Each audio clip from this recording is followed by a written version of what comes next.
کچھ عورتیں ایسی ہیں جو تم پر حرام کی گئی ہیں ہمیشہ ہمیش کے لیے، ان سے کبھی نکاح نہیں ہو سکتا۔ ان کا بیان ہے، وہ کون سی عورتیں ہیں؟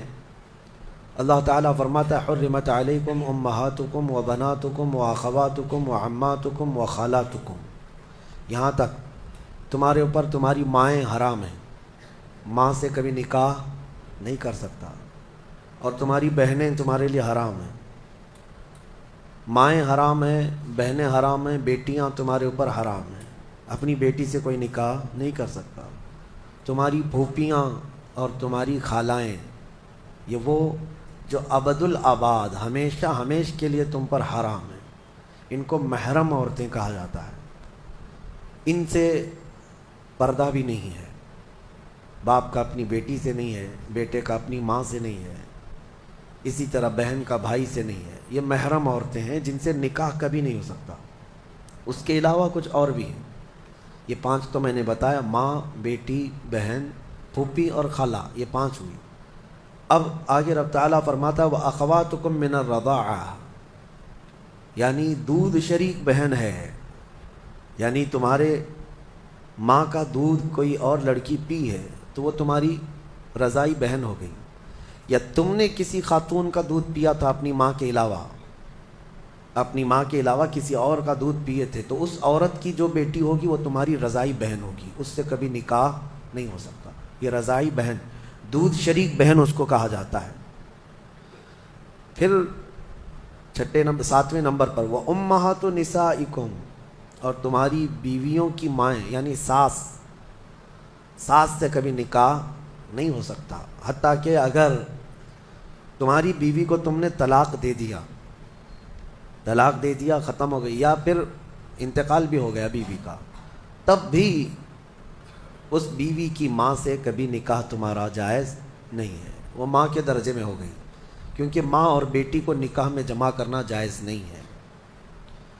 وَرَبَائِبُكُمُ اللَّاتِي فِي حُجُورِكُم مِّن نِّسَائِكُمُ اللَّاتِي دَخَلْتُم بِهِنَّ، یا پھر وہ لڑکی جو تمہاری خود کی تو نہیں ہے لیکن تمہاری بیوی کی لڑکی ہے، یعنی کسی اور شوہر سے ہوئی ہوگی، اس لڑکی کے ساتھ نکاح بھی تمہارا کبھی جائز نہیں ہوگا۔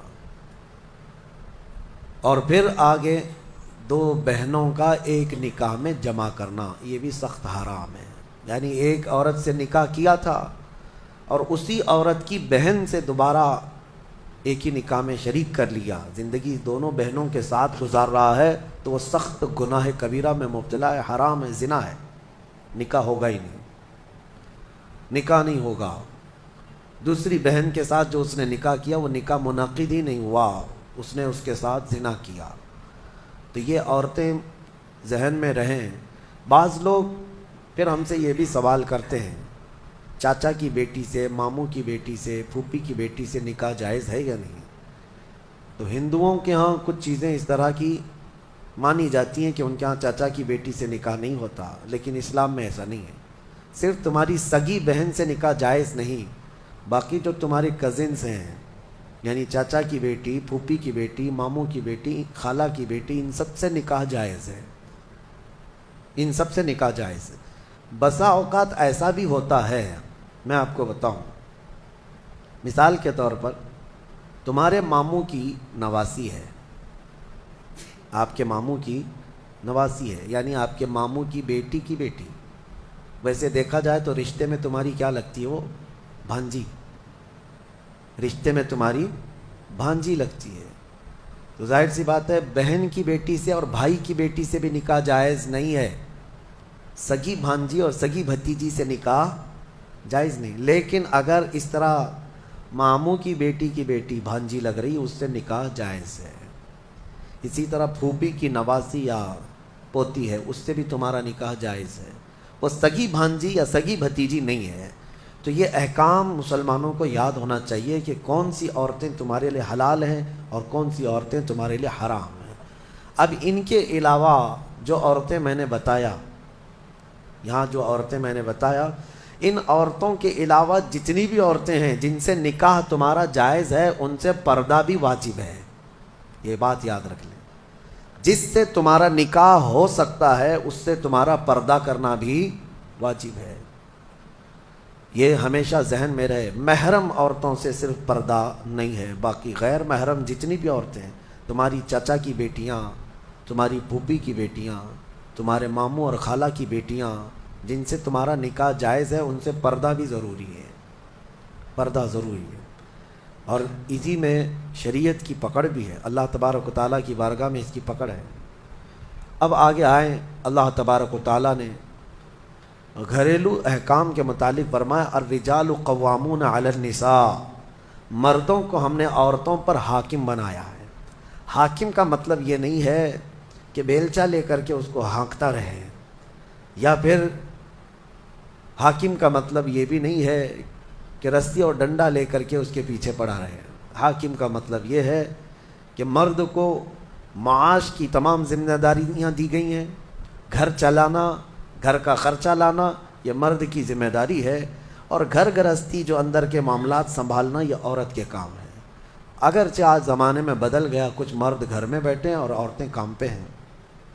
انہوں نے فطرت قانون کا بدل لیا ہے. اب یہاں پر کچھ لوگ یہ سوال بھی کرتے ہیں کیا عورت کا کمانے کے لیے نکلنا جائز ہے یا نہیں ہے. اس سلسلے میں آپ کو بتا دوں، عورت اگر شریعت کی پابندیاں کرتی ہے اور حدود شرع میں رہ کر کے کوئی جاب اس کو لگتی ہے یا کوئی کام کرتی ہے تو بالکل اس کے لیے جائز ہے، کوئی حرج نہیں. عورت کا کمانا اسلام میں کہیں پر بھی یہ نہیں کہا گیا کہ ناجائز ہے، جائز ہے. لیکن اس کے شریعت کے جو تقاضے ہیں اگر وہ پورا کر سکتی ہے تو دونوں کو ساتھ میں لے کر کے چلنا چاہے تو چل سکتی ہے.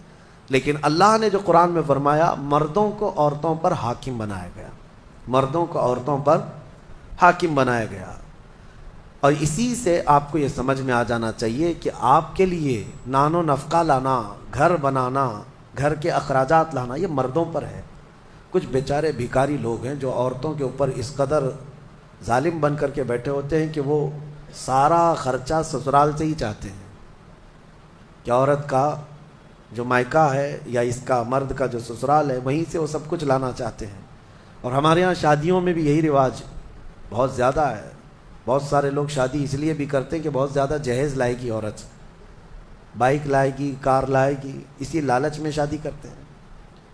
میرے عزیزوں، مرد اللہ نے تمہیں بنایا ہے، تم اپنے ہاتھوں سے کماؤ اور عورت کو کھلاؤ، ایک صدقے کا ثواب ہے.